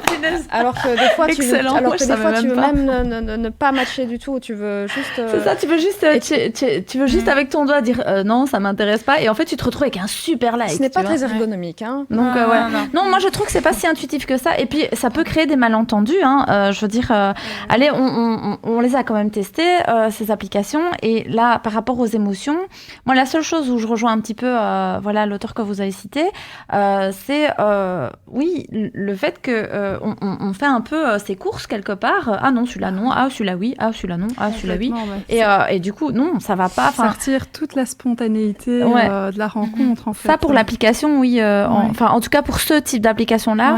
Je sais que pour MyNif, c'est totalement différent. Enfin, je veux dire, j'ai aussi testé celle-là et c'est vraiment différent. Mais sincèrement, enfin voilà, il y a aussi tout l'aspect derrière. Déjà, si on se trompe, tu m'envoies un super like à quelqu'un que t'es pas en super like, donc déjà là, t'as un problème, tu vois. Puis après, espoir aussi, quoi, la pauvre personne, tu vois. Et puis, je trouve aussi, ce que moi j'ai observé, en tout cas dans les échanges qu'il y a eu, c'est le fait qu'il n'y a pas d'émotion. Enfin, tu es dans une... Tu parles par écrit, et dans certaines applications, tu peux laisser des vocaux, mais la personne, elle ne connaît pas ta voix, elle ne connaît pas ton accent, elle ne voit pas tes émotions. Donc, il y a des personnes... par exemple, imaginons tu réponds pas parce que tu es occupé, la personne va dire « Ouais, pourquoi tu réponds pas en fait, qu'est-ce qu'il y a? Tu me nies, ou machin, etc. » Ou tu disparais, ou tu fais le truc du ghost, là. Enfin, tu vois, à un moment donné, les gens, ils vont avoir des mauvaises pensées. En fait, tout peut être très vite interprété, et comme tout, en fait, quand on discute que par SMS, forcément, on n'a pas l'émotion, on n'a pas la tonalité de la voix, on n'a pas d'information. Et donc, il y a un risque aussi de se prendre la tête assez rapidement sur ce genre d'appli. Enfin, moi, j'avais observé ça. Tout ce qui est émotionnel, je trouve que ça manque d'émotion. Et c'est hyper intellectualisé aussi. En fait, on intellectualise tout. Comment on se présente à l'autre, comment est-ce qu'on répond. Tout est calculé. Combien de temps je prends pour répondre. C'est vraiment... On perd un peu de la spontanéité. Et puis les photos, elles sont aussi un peu retouchées. On fait des photos avec filtre. La personne va avoir vraiment ta tête. Après, rien à voir, tu vois. Donc, je veux dire, c'est des photos qui nous mettent dans notre plus bel appareil. Enfin, donc on est beaucoup dans les idéalités finalement quand on utilise ces applications-là aussi. Après, moi, je ne nie pas le fait qu'il y a cet aspect de retrouver du lien. Il y a cet aspect aussi où on peut pas sortir de chez soi. Et comment tu vas faire pour rencontrer? Moi, il y a aussi une question que je me pose. On est souvent dans le truc de... voilà, si un gars, il vient te parler dans la rue, tu vas l'envoyer balader parce que tu vas dire attends, moi je suis pas une fille facile, tu viens pas me parler comme ça dans la rue. Donc le gars il sait pas trop comment venir te parler. Voilà, si toi t'acceptes en fait de lui parler dans la rue, ben ça veut dire que t'es pas quelqu'un de bien. Si lui il vient te parler, ça veut dire que c'est pas quelqu'un de bien parce qu'il considère pas que t'es quelqu'un de bien parce qu'il vient te parler dans la rue. Et donc du coup, les gens savent plus trop comment se parler et ça devient presque bizarre de se rencontrer et de se dire bonjour et de se dire t'es sympa, j'ai juste envie de discuter avec toi et de faire connaissance. C'est lié peut-être, à mon avis, à tous ces mouvements d'harcèlement sexuel qu'il y a. Mais oui, mais moi, aussi. je trouve que c'est... Voilà, ils ont fait une loi il y a pas longtemps sur le harcèlement en rue. Je suis pas contre le fait qu'on dise, ouais, le harcèlement en rue et tout ça, faut pas déconner. Une fois que t'as dit non, c'est non. Mais quelle place on laisse encore à la possible drague ? Mais je pense que tout dépend aussi de comment c'est fait. Je pense que si quelqu'un me klaxonne et me siffle et dit « Ah, t'es bonne », je pense que ça, on peut quand même parler d'harcèlement. Mais je pense que c'est aussi arrivé que des personnes viennent et disent « Voilà, en fait, il y a quelque chose, j'ai trouvé que tu avais un chouette regard » ou tiens, je vois que tu as tel livre, c'est drôle, je le lis aussi. Et donc, ça, c'est complètement accepté. Et je pense que personne ne se sentirait attaqué ou qu'on viendrait s'introduire dans un espace personnel. Je pense que c'est aussi une question culturelle, peut-être aussi, qu'on a moins l'habitude de se faire draguer en rue ici qu'autre part et que c'est moins toléré. Mais je pense qu'il n'y a jamais eu une porte qui s'est complètement fermée, mais je pense que c'est dans la manière de le faire, en fait. Oui, c'est ça, c'est le fait de se dire de ne pas être vulgaire dans la manière d'aborder une jeune femme. Après, quand un garçon va klaxonner une jolie fille, pourquoi ça doit être vu de manière négative forcément ? Parce que c'est vraiment mettre l'accent sur la personne. Je trouve que qu'est-ce qui va en sortir de ce klaxon, à part peut-être de la gêne de la part de la fille qui n'a peut-être pas envie de se faire remarquer. Les gens se retournent, se demandent comment est-ce qu'on va réagir. Il y a un côté un peu spectacle, je trouve. Mais ça reste une interprétation parce que je sais que, allez, dans d'autres cultures, ça va peut-être pas être interprété comme ça. Ils vont dire oui, mais les filles elles sont flattées quand on les klaxonne. Tu vois, ça dépend de la culture finalement. Voilà, moi perso, c'est vrai, j'aimerais pas non plus, mais bon, je suis de culture européenne, tu vois. Mais tu peux avoir des personnes qui sont d'autres cultures et qui disent bah oui, chez nous, quand on voit une jolie fille, on klaxonne, mais c'est pas quelque chose de méchant, c'est quelque chose d'anodin, c'est rigolo, c'est pas voilà, tu vois. Enfin, je veux pas banaliser le harcèlement de rue, au contraire, comme cette histoire de consentement, etc. J'aimais bien parce qu'il y avait Blanche Gardin qui avait fait tout un, je sais pas si vous connaissez Blanche Gardin, moi c'est une humoriste que je trouve très chouette parce qu'elle dit vraiment tout ce qu'elle pense et elle aborde vraiment des thèmes difficiles mais avec réflexion et j'aimais bien sur le harcèlement de rue parce qu'en fait elle dit mais des fois on dit non mais on veut oui et donc du coup on a envie que le monsieur il montre un petit peu plus d'engouement, on a envie qu'il montre qu'on en vaut la peine et donc on veut que voilà, on dit non mais on veut un petit peu oui quand même, donc du coup c'était compliqué cette histoire de consentement. Après on va pas faire toute une émission là-dessus mais c'est délicat comme sujet. Ouais. Je pense qu'il y a une débattre pour des heures. Ouais, c'est ça. Parce qu'il y a toujours le côté on veut protéger la femme quand même pour préserver l'humain et sa dignité, bien sûr. Et de l'autre côté, je trouve qu'en tout cas, moi, en tant que psy, je ne peux dire que sur le terrain, ça devient très difficile de draguer. Parce que beaucoup de gens vont dire j'ai envie de rencontrer naturellement mon mari ou mon amoureux ou mon amoureuse, mais au final, quelles sont les opportunités ? Est-ce que si un garçon vient vous parler, il vient dire « Oh, je te trouve mignonne, etc. » Est-ce que tu n'as pas envie qu'on aille boire un café ? Est-ce que vous allez le faire ? Franchement. Je trouve que tout dépend de l'intention, quoi. Et que si je me rends compte que c'est vraiment juste sincère et qu'il tente sa chance, ça tout dépendra si je suis attirée aussi par lui ou pas, voilà. évidemment. Si c'est un beau gosse, ça va. Mais s'il n'est pas beau gosse, non. Voilà. Lui nous a trouvé mignonne. Est-ce que nous, on le trouve mignon aussi ? La question se pose. Mais je pense que tout dépend vraiment de l'intention et du respect qu'il y a derrière. Moi, j'aurais peur. Je ne saurais pas c'est qui cette personne. Ça fait peur. Et du coup, on se dit, finalement, les sites de rencontres ou via le net, t'es encore protégé parce que t'es derrière ton écran. Ouais, il y aura toujours un moment où il faudra le rencontrer, cette personne. Sinon, ou pas. Tu veux faire le ghost machin, là. Oui, c'est ça, le ghosting. Protégé, je sais pas. Comment ça s'appelle, ghosting ? Le ghosting. Le ghosting. Il y a vraiment des études qui ont été faites là-dessus sur les répercussions que ça avait sur les gens. Oui, bien parce sûr, que ça peut être évidemment. très... Et même avant de parler de drague, comme tu disais, Virginie, on va plutôt parler d'entrer en relation, en fait, de la rencontre. Et c'est là que se trouve toute la difficulté, parce que toutes les rencontres ne se font pas aussi à partir de la drague, que ce soit sur Internet ou dans la vraie vie.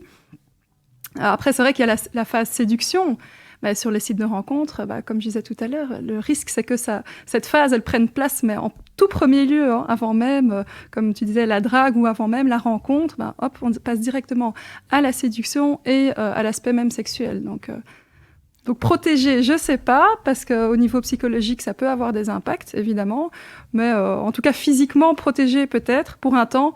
Après, pour la suite, c'est pas sûr, quoi. Ouais, c'est ça. En tout cas, voilà, je pense qu'il peut y avoir tout de même des échanges et une forme d'alchimie qui peut se créer via les plateformes de rencontres. Il y a des success stories et moi, personnellement, j'ai connu mon compagnon c'était pas une plateforme de rencontre, mais c'était quand même un réseau Instagram. Donc, voilà, et on est ensemble depuis 3 ans et demi et tout s'est très bien passé. Ouais, voilà, donc il y a des couples qui se forment, mais pour qui ça dure, quoi. Et aussi, je pense qu'en parlant de marchandisation des émotions, voilà, avec un produit, il n'y a pas d'échange. On ne tombe pas amoureux d'une casserole et une casserole ne tombe pas amoureuse de nous. Et par ailleurs, rien ne dit que la personne puisse nous matcher en retour sur les applications de rencontres. C'est pas comme si on choisissait tout ce qu'on voulait. On ne peut... ce n'est pas un produit et des fois on n'est pas matché en retour et ça nous confronte un peu à la réalité. Madame Karam, est-ce que vous pensez que c'est plus facile de draguer sur les réseaux que dans la vraie vie ? Comme je disais tout à l'heure, je pense que avant même de draguer, il faut d'abord entrer en relation avec la personne et ça passe pas forcément par la drague.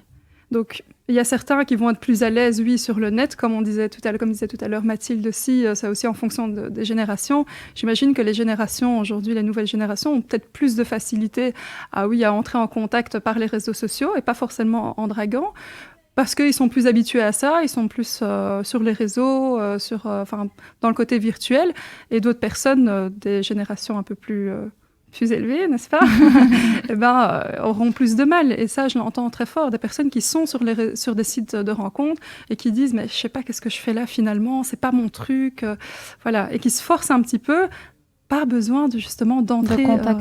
En relation. Mais ce qu'il y a aussi, c'est que parfois, quand vous êtes sur ces applis, la personne va vous dire passe-moi ton numéro, ou donne-moi ton Snap, ou donne-moi ton Insta.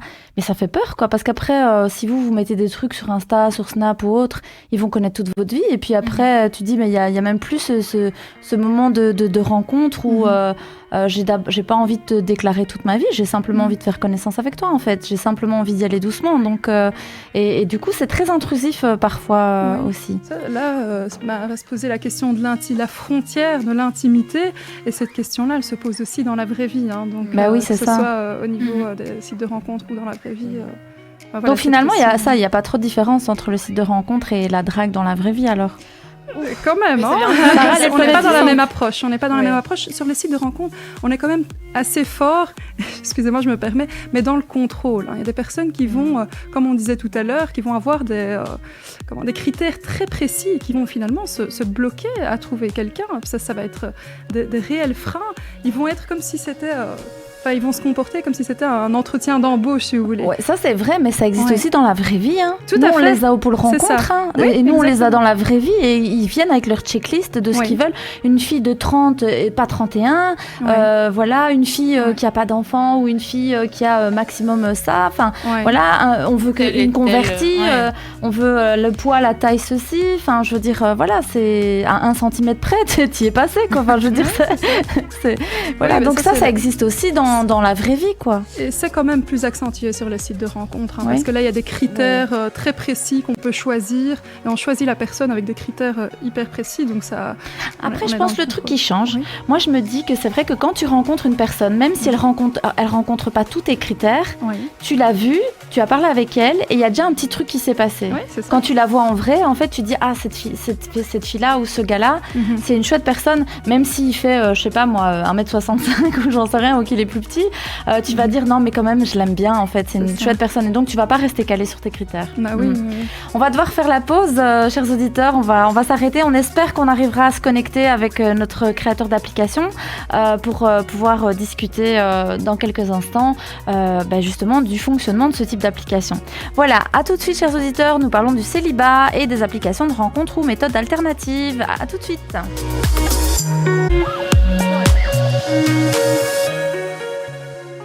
Voilà, chers auditeurs, nous sommes à nouveau avec vous. Nous n'avons pas réussi à nous connecter avec la personne qui a créé l'application MyNIF. C'est bien dommage. Donc, on espère que de toute façon, peut-être avant la fin de l'émission, il nous rejoindra. On a déjà eu ça une fois avec c'était une Snapchatteuse ou une influenceuse qui devait nous rejoindre et en fait, elle n'a jamais réussi. Donc, c'est pas grave.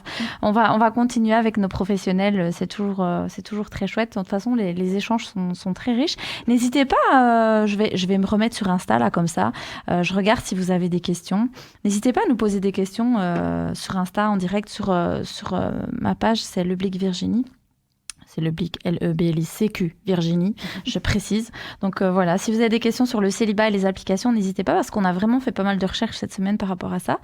Alors, qu'est-ce qu'on pourrait regarder un petit peu ? Justement, Mathilde, par rapport au fait qu'il y a une forte augmentation du nombre de personnes sur les sites de rencontres pendant le Covid-19, comment vous expliquez ça, vous ? En fait, je pense qu'elles sont venues combler un manque, ces applications. D'abord, je pense qu'il y a eu une énorme... toutes les personnes qui étaient seules se sont senties vraiment super isolées. Et les applications de rencontres, c'était vraiment de l'eau bénie, en fait, pour eux. Et donc, du coup, il y a eu une masse d'inscriptions parce que ça permettait de rencontrer des gens, ça permettait d'être en contact, d'être en lien, de découvrir d'autres personnes. Et on a vu, en fait... c'est pour ça qu'on a vu une énorme augmentation. Et pour lutter, en fait, c'était une lutte contre la solitude et qu'il y a de nombreux célibataires qui se sont rendus compte que dans ce genre de situation, être en couple, en fait, rendait la vie peut-être plus agréable et qu'ils avaient, qu'ils essayaient de tendre vers cet idéal qui venait de se créer. Ou peut-être se dire de traverser cette crise tout seul, c'est pas si facile que ça, en fait. C'est ça. C'est surtout si t'es confiné que tu vois personne. Mais alors là, on est dans la recherche de liens sociaux et pas forcément de couple. C'est ce que disait Sarah. C'était là est le piège, en fait. Et c'est quand on est vraiment célibataire, qu'on veut vraiment rencontrer quelqu'un, c'est un peu de naviguer entre ces personnes qui ne sont pas sûres de ce qu'ils veulent et qui se mettent sur ce genre d'application de rencontre. Parce que quand on ne recherche que du lien social, clairement, on n'est pas dans une optique de fonder un couple en sachant tout ce que ça implique d'être en couple. C'est pas vivre que pour soi, ça implique quand même un certain échange et donc du coup si on n'est que dans une recherche de lien social, il faudrait peut-être conseiller autre chose que les applications de rencontres, sinon on va encore avoir du ghosting. Je suis restée sur le ghosting parce que ça me fait rire ce truc depuis tout à l'heure. Non mais c'est vraiment le truc de tu fais le fantôme en fait, tu vois, ça me fait trop rire. Mais après je ne minimise pas l'impact que ça peut avoir, comme disait Sarah, le fait d'échanger avec une personne pendant très longtemps et puis que la personne disparaît, je crois que ça doit être vraiment horrible. Mais il y a aussi d'autres trucs. Moi j'avais des bénéficiaires qui me disaient oui en fait j'aime beaucoup parler avec cette personne, on échange toute la journée, tout le temps, on se parle dès qu'on a un moment, je suis amoureuse de cette personne, vraiment ils sont tombés amoureux via les applis de rencontre, etc. Mais elle n'ose pas aller faire le pas de le rencontrer parce qu'elle a peur de ne pas lui plaire et qu'après ça s'arrête. Elle me dit j'aime trop en fait le fait qu'on se parle tout le temps, qu'on se raconte nos histoires, il me partage sa tristesse, je lui partage mes moments difficiles et en fait j'ai peur que tout s'arrête si le jour où il me rencontre et qu'il me trouve pas à son goût et que voilà. Donc ils ne se sont jamais vus en vidéo ? Non, ils se parlent juste. Oui, c'est vrai que tu pourrais dire, finalement, pour être sûr d'être face à la personne, on se voit en vidéo et on voit un peu ce que ça donne. Surtout que généralement, l'un des deux veut passer le cap et donc propose au moins qu'ils puissent se rencontrer. Parfois pas, mais parfois il y en a des personnes qui s'installent dans ce type de relation-là. Et à qui ça convient. Oui, et à qui ça convient, en effet. Donc voilà, il y avait aussi la question de l'infidélité. Voilà, il y a beaucoup de gens qui disent ouais, mais bon, à cause de ces applications de rencontres, quand on est en couple, il y a le risque, qu'il y ait plus d'infidélité. Est-ce que, Madame Karam, vous pensez que c'est plus facile de draguer sur les réseaux et du coup qu'il y a un risque que ça mène à des conflits, le fait de si on forme un couple comme ça sur les réseaux et après est-ce qu'il y aura la confiance, est-ce que il n'y a pas beaucoup plus de tentations du coup et par rapport au couple ou par rapport à l'infidélité? Il y a deux questions dans ma question. Il y a une question sur est-ce que le fait qu'il y ait plus de réseaux de rencontres, des applications de rencontres, est-ce que on voit pas l'infidélité augmenter d'une certaine manière et que du coup, ça impacte aussi le couple. Est-ce que le couple va avoir plus peur de cette infidélité? Parce que tout à l'heure, Sarah disait, oui, finalement, on n'a pas la garantie. Quand on veut former un couple, on veut la fidélité. On a peur. En fait, on part du principe que c'est probable que la relation s'arrête et c'est probable aussi qu'il y ait une infidélité. Voilà. Et j'ai quelqu'un dans mes proches qui m'a dit il n'y a pas longtemps, et ça m'a fait rire, mais arrête de rêver, hein. Elle me dit, aujourd'hui, on est en 2021, avoir un homme fidèle, ça n'existe plus. Donc, il faut faire le deuil de rencontrer quelqu'un et d'avoir quelqu'un de fidèle. Alors, du coup, moi, j'étais là, ouais, quand même, c'est un peu pessimiste comme vision du truc. Il faut voir qu'est-ce qui est défini comme infidélité au sein du couple. Comment ? Il faudrait déjà voir qu'est-ce que le couple définit comme infidélité. Oui. Pour certaines personnes, c'est que le passage à l'acte, et pour certaines, ce n'est qu'un simple regard ou un simple like sur une photo. Ah ouais, moi, clairement, c'est un like. Moi, c'est un like sur la photo d'une meuf, ça y est, tu baisses pas ton regard, c'est mort. Ouais, mais je pense que les personnes, les partenaires qui sont infidèles, hein, sans vouloir les pointer du doigt, ils n'ont pas attendu les sites de rencontres pour être infidèles. Hein. Exactement. Ouais. Ça participe, oui, peut-être. Est-ce que ça augmente le fait qu'il y a de l'infidélité? Peut-être aussi, j'ai pas de chiffre sous la main, mais en tout cas... Quelqu'un qui est infidèle, Ça pour peut toi, passer. c'est quelqu'un qui a déjà, qui fonctionne déjà comme ça de base ou qui aura tendance à être infidèle, peu importe site de rencontre ou pas de site de rencontre, ça n'a rien à voir. Pas qui fonctionne comme ça de base, mais les sites de rencontres, personnellement, en tout cas, je pense pas que c'est ça qui va, qui va l'aider à passer le cap de l'infidélité. Hein. Même si ça peut faciliter, peut-être, mais voilà. Après, on part du principe qu'une personne qui est en couple ne va pas télécharger une application de rencontre. Oui. Le risque serait peut-être plus élevé sur Instagram, là où on est quand même amené à rester en contact avec nos ex ou à faire, ou à commenter des photos, lâcher des petits likes un peu flatteurs. Et donc là, ça peut être un peu plus pernicieux pour la relation, mais voilà, je ne pense pas non plus que les réseaux sociaux créent des infidèles. Non, mais on a quand même plus d'opportunités. T'es à la maison, Oui. t'es chez toi, ton mari il est à côté de toi, et toi tu peux aller sur les réseaux, chatter avec d'autres mecs et tout. Enfin, je dis pas que tout le monde le fait, mais je veux dire, c'est facile. Vous savez ce Tout qu'elle à dit, fait. Monica Bellucci? Elle a dit dans une interview au sujet de son compagnon que pour elle, il faut regarder les autres femmes pour savoir apprécier la sienne. Bon, après, c'est Monica Bellucci, hein, je pense qu'elle peut bien se permettre de dire ça. Mais bon, petite anecdote gossip. Ouais, c'est ça. Oui, c'est beaucoup plus facile, tant pour les hommes que pour les femmes, évidemment, d'entrer en relation par les réseaux sociaux, par les sites de rencontres. Mais est-ce que c'est la cause? Ça, j'en doute. Est-ce que c'est vraiment parce que ces réseaux existent qu'il y a de l'infidélité? Il y a plus de Il y a tentation toujours quand eu de même. l'infidélité. Comment? Il y a plus de tentation Oui, quand il y a même. plus de tentation, mais une personne qui veut rester fidèle ne passera outre cette tentation, je pense. Et que je pense que je rejoins un peu les deux Sarah que nous avons avec nous aujourd'hui, que en fait, tout dépend vraiment de la personne et que les réseaux sociaux et les applications de rencontres mettent en lumière ce genre de comportement, facilitent ce genre d'actes, mais ne sont pas du tout les mères ne font pas naître des infidèles. C'est ça. Madame Beneducci, d'où vient cet engouement pour les applications de rencontres finalement? Alors, je pense que les relations humaines sont compliquées. Je pense que c'est un secret pour personne. Et même les couples les plus aimants sont confrontés à des difficultés. Et la société dans laquelle nous vivons nous demande de plus en plus de choses. Et les personnes veulent en plus de choses et sont de plus en plus exigeants, peut-être en termes de relations, effectivement, avec tout ce dont on vient de parler. Et donc aussi, je pense que dans la rue, les gens sont même de plus en plus pressés. Et même avec tous ces mouvements au niveau de l'harcèlement sexuel, je pense qu'il est de plus en plus difficile d'aborder quelqu'un dans la rue, effectivement. Et pour certains, le simple fait d'aborder des personnes dans la rue ne leur convient tout simplement pas, ne les inspire pas. Et surtout que le risque de se faire rembarrer à tout va n'enchante personne. Et devant tout le monde. En plus. Voilà, personne n'aime ça. Donc les sites spécialisés permettent justement d'avoir accès à des bases de données similaires qui permettent de mettre en relation des personnes sans prendre de risques. Surtout que si une personne, on ne convient pas à la personne, elle ne nous like pas en retour. Donc on va certainement avoir des personnes qui sont intéressées par nous. Et donc ça permet de diminuer le risque de faire face à ces désagréments. Je pense qu'un refus sur un site de rencontre n'est peut-être pas la même chose qu'un refus face à face.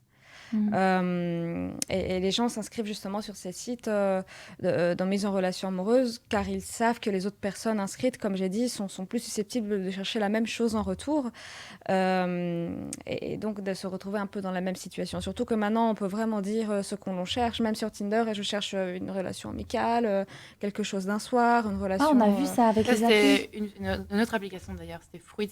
Fruits, ouais. Mathilde, je lui avais demandé de s'inscrire à Fruits. Le stage, il se passe bien chez nous. Voilà, Je lui ai dit, inscris-toi à Fruits et j'aimerais bien savoir... parce qu'en fait, c'est en fonction du fruit que vous choisissez, vous expliquez en fait le type de relation que vous voulez. Donc, cerise, c'est sérieux. Et puis, il y avait un truc avec pastèque. Il y a souvent que c'est cerise, c'est on cherche un couple. Raisin, c'est on verra bien ce que le vent nous amène. Pastèque, je pense que c'était... une relation sans pépin, un truc comme ça. Donc, c'est une relation un peu sex friends. Et il y avait la pêche qui voulait dire juste un plan d'un soir. Voilà. Voilà. Et il y a des applis où on peut dire vraiment, je cherche juste un truc sexuel, j'ai juste envie de passer un bon moment sexuel et tout ça. Et puis il y en a d'autres, je veux une relation sérieuse. Et donc en fait, vous pouvez filtrer par rapport à ça. C'est un champ accéléré en fait. Ouais, c'est ça. C'est ça. Ouais. Ça se joue à la stratégie. Alors, on va s'arrêter quelques minutes et après, j'aimerais quand même que Madame Karam nous explique un peu les prémices de la relation amoureuse et pourquoi ça parfois prend fin brutalement. Et donc, on va un petit peu regarder, qu'est-ce qui influence ça aussi. Voilà, chers auditeurs, restez avec nous. Dans cette toute dernière partie de l'émission, on continue à parler du célibat et des applications de rencontres.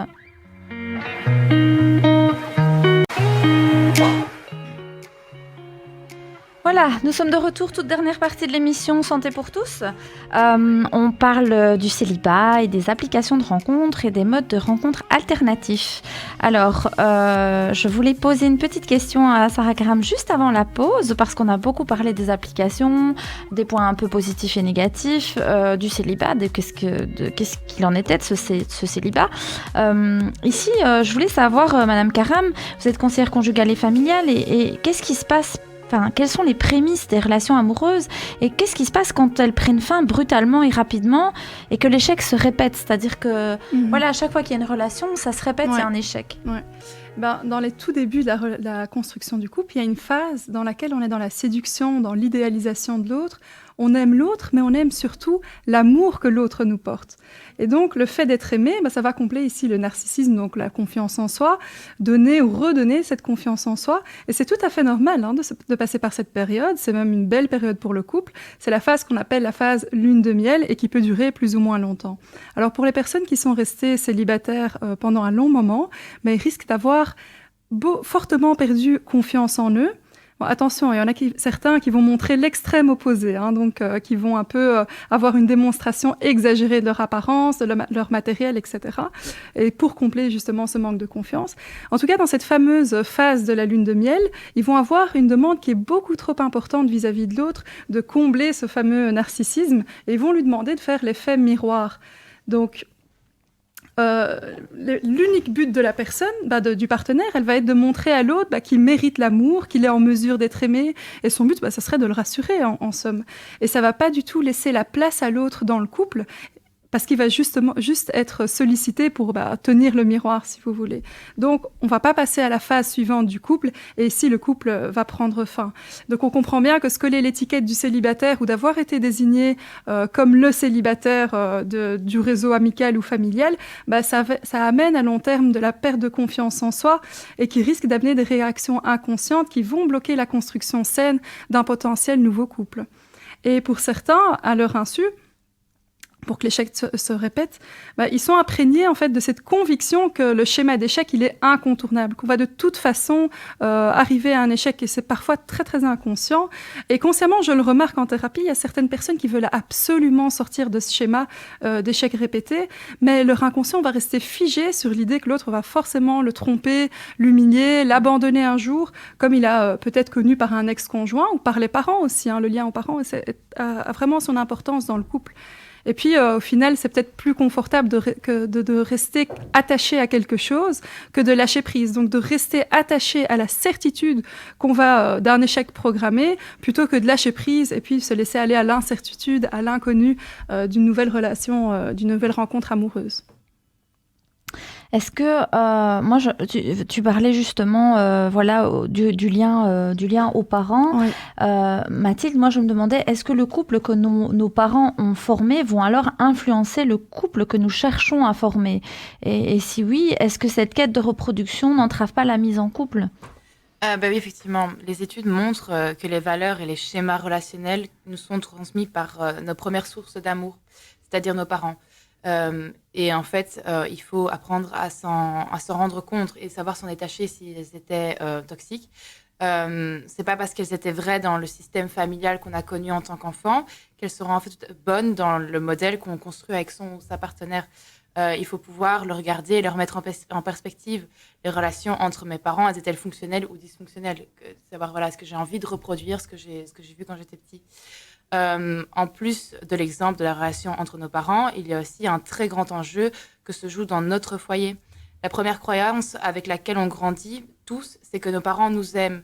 C'est un besoin fondamental. Un enfant ne peut pas grandir et ne peut pas se développer s'il ne pense pas qu'il est aimé. On a besoin d'être accompagné. C'est indispensable à la construction de soi, comme je disais, à la sécurité affective. Mais quand cet amour n'existe pas, il se développe alors une croyance négative sur soi. C'est « je ne suis pas assez bien, je ne mérite pas d'être aimé, je n'en suis pas digne ». Les enfants ont beaucoup de difficultés à croire qu'ils sont quelqu'un de bien. Et donc que c'est le père ou la mère, en fait, qui sont incapables d'amour. Donc ils vont croire c'est moi qui ne suis pas digne de l'amour que mes parents pourtant me portent, et donc c'est pour ça que je ne me sens pas aimée. Et donc du coup, ces enfants vont tout accepter, vont tout subir pour essayer de plaire à leurs parents et de recevoir l'amour qu'ils recherchent tant. Ils acceptent les abus, les violences, et ils veulent devenir ce que les parents veulent qu'ils deviennent. Et en fait, il faut d'abord reconnaître l'amour qu'on a reçu en tant qu'enfant, pour pouvoir voir l'amour qu'on souhaite recevoir et dans lequel on a envie de se projeter avec un partenaire. Oui, parce que tout ça impacte en fait. Ça impacte. Après, c'est pas non plus la seule explication, évidemment, comme pour toute problématique. Il y a toujours une multitude. Voilà, il y a toujours une multitude de raisons. Et ça peut être aussi la représentation du couple qu'il a. Donc, que cet enfant-là a grandi dans une famille aimante, qui a reçu un taux d'affectivité suffisant, mais autour de lui, les couples vont pas lui donner envie. Tout simplement, quand il voit les couples de ses amis, de sa famille, ça donne pas vraiment envie. Donc là, au niveau des représentations du couple, ça peut créer aussi un frein. Bah oui, c'est ça. C'est-à-dire, alors j'en viens à ma question suivante que j'avais justement préparée pour Madame Beneducci. Finalement, quelle est la place de l'idéalité dans la construction du couple? Parce que est-ce que ça a un lien avec l'héritage familial ou la structure de personnalité par rapport aux idéalités? Alors, je pense qu'il existe indéniablement un lien entre la forme d'organisation de la famille, le contexte de vie dans lequel on se trouve et le modèle familial de chacun. Donc, en effet, appartenir à une famille, c'est ressembler, dans un premier temps, à ceux qui la constituent. Donc, une fois adulte, c'est cet attachement qui va jouer un rôle important sur nos liens affectifs et nos relations amoureuses. La famille est pour nous un lieu d'ancrage, c'est un lieu de ressources où l'on établit tout de même nos premiers liens qui vont façonner, dans une certaine manière, la manière dont nous allons à la fois établir nos liens avec le monde qui nous entoure.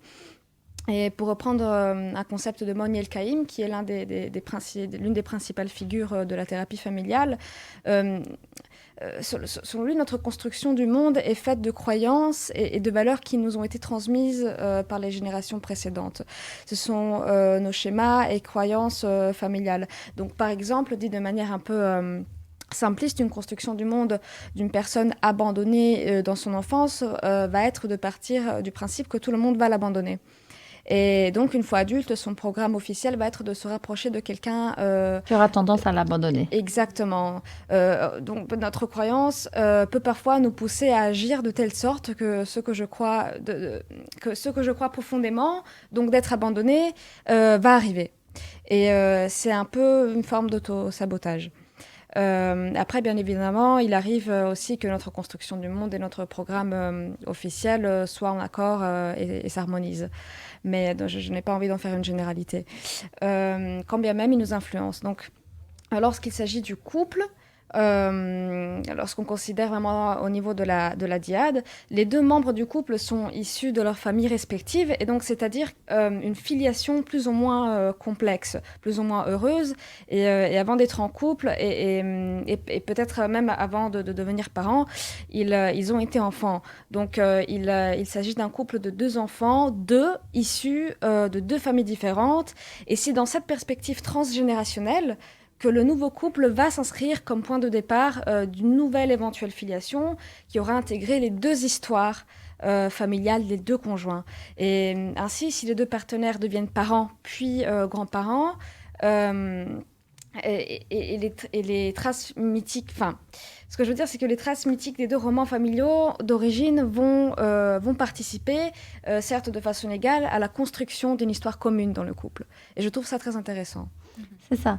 Mais moi, quand je parlais d'idéalité, je me dis, il y a aussi l'idéalisation, l'image idéale qu'on a dans la tête et où on se dit, finalement, si la personne ne correspond pas à mon idéalité, eh bien, je ne peux pas m'engager avec cette personne sans même laisser la chance à la personne de la rencontrer. Et donc, ça aussi, ça fait partie aussi de la construction qu'on a vis-à-vis de nos familles, notre héritage transgénérationnel, bien évidemment. Maintenant, comme disait Mathilde, on peut travailler sur cet héritage. Donc, on peut tout à fait se dire, ah tiens, moi, dans mon histoire, j'ai été abandonnée, ou alors j'ai manqué d'amour, ou alors j'ai eu trop d'amour. Et on peut prendre conscience de notre héritage transgénérationnel. Mais la question, c'est plutôt avec quoi on se construit idéalement dans la tête. Et est-ce qu'on est capable de parfois un peu lâcher prise par rapport à ces idéaux ? Parce que pouvoir aller vers le couple, c'est aussi un peu lâcher prise vis-à-vis de ces idéaux. Mais complètement, et fort heureusement, on n'est pas condamné à vivre les conséquences du schéma familial. Et bien sûr qu'il y a tout un travail de remise en soi, des fois par la résilience tout simplement, et puis parfois ça demande un travail un peu plus sérieux sur soi-même pour éviter certaines reproductions dans la famille, pour éviter certaines loyautés qui se mettent en place inconsciemment, et voilà, pour éviter en fait d'être le simple résultat, les simples conséquences de ce qui s'est passé dans sa famille. Ouais. Oui, donc c'est vrai que voilà, tout n'est pas figé, bien évidemment, mais donc c'est bien aussi de pouvoir faire un travail sur soi et de pouvoir accepter que peut-être on a des blessures ou qu'on peut travailler aussi. Donc c'est-à-dire, vous disiez tout à l'heure, oui, finalement, nous on prend aussi des célibataires en consultation, mais justement, c'est le moment aussi. Ça peut être un moment de recentrage sur soi-même. Ça peut être un moment où on essaie de comprendre, tiens, finalement, où j'en suis dans ma vie et pourquoi j'ai fait ces choix-là. On peut aussi se dire, non, mais moi j'ai envie d'être célibataire et j'aime être célibataire. Il faut pas se mettre la pression, parce que tout à l'heure on disait aussi qu'il y avait la pression sociétale de c'est pas normal d'être célibataire. Non, il y a des gens qui sont très heureux en étant célibataires, qui aiment leur carrière par exemple et qui aiment bien faire plein de choses dans leur métier et qui se voient pas forcément être en couple par exemple, quoi. Donc, non, exactement, c'est tout à fait ça en fait, le moment du célibat, en tout cas pour les personnes qui arrivent en consultation, c'est vraiment le moment propice aussi pour travailler sur soi, pour se dire, voilà, si j'ai connu tel profil d'homme pendant tout un temps et qu'à chaque fois je retombe sur le même profil d'homme ou de femme, se poser la question, se poser des bonnes questions. Et je peux entendre que le travail sur soi peut être difficile, mais c'est parfois nécessaire. Et c'est ce qui amène en tout cas les gens à se poser les bonnes questions pour éviter de reproduire tous ces échecs répétés. Alors moi je vais vite faire un petit mot sur l'application MyNIS parce que je l'ai essayé et vu que voilà, le concepteur ne répond pas, tant pis, il m'en voudra pas, et même s'il m'en veut, je m'en fous. Donc je suis désolée. Voilà. Donc non, mais juste par rapport à cette appli, je trouve qu'elle est quand même assez bien faite. Je dois dire la vérité, c'est pas pour leur faire de la pub. Elle est quand même assez bien faite dans le sens où par exemple, enfin moi en tout cas pour moi qui suis par rapport à qui je suis, c'est une application pour musulmans, donc forcément elle respecte quand même assez bien, elle concilie les règles des valeurs religieuses musulmanes avec l'envie de connaître quelqu'un et de se mettre en couple avec quelqu'un. Donc évidemment ça ne peut être utilisé que pour ceux qui veulent être en couple, pas pour ceux qui veulent une pastèque ou une pêche. Donc voilà, ça ne marche pas. Donc voilà, mais ça marche pour les personnes qui ont envie de se marier. variés, sincèrement. Et ce qui est chouette, c'est qu'ils proposent des rencontres avec une tierce personne qui sert de médiateur. Et ça permet de papoter, de discuter. Donc on peut se voir en live vidéo ou en vrai. Vous pouvez vous rencontrer en vrai avec une tierce personne. Quand vous matchez avec une personne, vous pouvez matcher qu'avec une personne à la fois. Ça veut dire que si vous matchez avec une personne, après, vous pouvez plus matcher avec d'autres personnes pendant le moment où vous êtes en discussion. Une fois que la discussion s'est faite et que il n'y a pas eu de suite, vous êtes, entre guillemets, dématché, et vous pouvez retourner, voilà. Et alors, il y a tout un système de filtres avec tous les fameux critères, mais qui vous permettent vraiment d'affiner votre recherche. Et je pense qu'ils ont aussi des algorithmes comme Badoo parce que on va vous proposer plutôt des personnes qui correspondent un peu à votre profil. Donc du coup, voilà. Mais c'est une application qui n'est pas du tout gratuite, c'est complètement payant. Et je pense que ça doit être un genre 10 € par mois, un truc comme ça. Mais je veux dire, et vous devez vous abonner 6 mois. Et donc voilà. Donc c'est vraiment une application qui est très cadrée et là il y a vraiment une supervision, c'est-à-dire qu'il y a des personnes qui sont supervisées dans les applis rencontres qu'on a essayé nous. Que ce soit Tinder, Appen, etc. Je veux dire, ces applications-là, elles ne sont pas vraiment supervisées. Par contre, moi, je me suis demandé s'il y a des abus sur ces sites-là. Je ne sais pas, Mathilde, si tu sais répondre à ça. S'il y a des abus, est-ce qu'on peut nous bloquer? Est-ce qu'il y a des modérateurs? Je ne sais pas si, parce qu'on signale, le profil est d'office bloqué, mais il y a moyen de dire, voilà, il y a eu un abus sur cette conversation-là, avec cette personne-là, et je veux le signaler. Et peut-être que ça va être à répétition, en fait, et que cette personne-là a tendance à mal parler ou à avoir des propos déplacés. Et donc, du coup, j'imagine qu'après un certain nombre de signalements, le compte est suspendu. Mais je ne suis pas sûre à 100%. Mais en tout cas, il y a moyen de signaler. Donc, ce n'est pas autant supervisé, quoi. Non. Ok, c'est pas autant supervisé. Mais donc, oui, voilà, par rapport à ces applications, on pourrait dire un peu pour, contre. Aujourd'hui, beaucoup de gens utilisent ces applications de rencontres. Certains se marient via ces applications. La seule chose qu'il faut retenir, c'est qu'en effet, au niveau émotionnel, parfois, on n'a pas toujours accès. Au niveau affectif aussi, on n'est pas tout de suite dans la rencontre. Après, on a vu que c'est pas si facile que ça de draguer aujourd'hui. C'est pas si facile que ça d'aller à la rencontre d'une personne qui nous plaît. C'est pas si facile que ça d'aborder. Après, ça peut être une manière d'aborder l'autre en allant un tout petit peu plus vite parce que là, on a déjà tous nos critères qui sont déjà sélectionnés. Et d'un autre côté, faudrait pas passer à côté d'une relation où on se voit dans la vraie vie, où on peut aussi apprendre à s'aimer même avec des défauts et même si on n'est pas tous les critères sont pas dans la checklist finalement. Donc voilà. Et puis si on est célibataire et que ça nous pèse et que c'est lourd et qu'on a besoin de faire un petit travail là-dessus pour essayer de comprendre, qu'est-ce que je peux mettre en place pour arriver à faire ma vie, il ne faut pas hésiter à aller demander de l'aide, à aller voir des thérapeutes comme Sarah Karam qui est conseillère conjugale familiale, comme Sarah Beneducci qui travaille à l'Espace Santé Famille en tant que psychologue, Mathilde qui sera bientôt diplômée dans 1 mois, je crois, quelque chose comme ça. Donc on espère avec son travail de recherche sur le célibat et la drague. Donc on voudra bien les résultats de l'étude, ce sera très intéressant en tout cas. Mais donc, voilà, moi j'avais envie de vous demander peut-être à chacune un petit conseil, une dernière petite remarque pour nos auditeurs par rapport à leur célibat et peut-être à l'utilisation de ces outils de rencontre. Pour ma part, au même titre que toutes les autres souffrances, c'est parfois nécessaire de parler, comme vous disiez tout à l'heure, avec une personne de confiance, avec un professionnel aussi, si c'est nécessaire, comme une conseillère conjugale ou une psychologue, et de pouvoir mettre des mots pour essayer de comprendre et de permettre en tout cas la prise de conscience de certains mécanismes qui sont parfois beaucoup plus inconscients que ce qu'on pourrait croire. Et pour les sites de rencontres, ce qui est important, c'est que les personnes puissent être en accord avec ce qu'ils sont et avec ce qu'ils font et ce qu'ils sont aussi, surtout.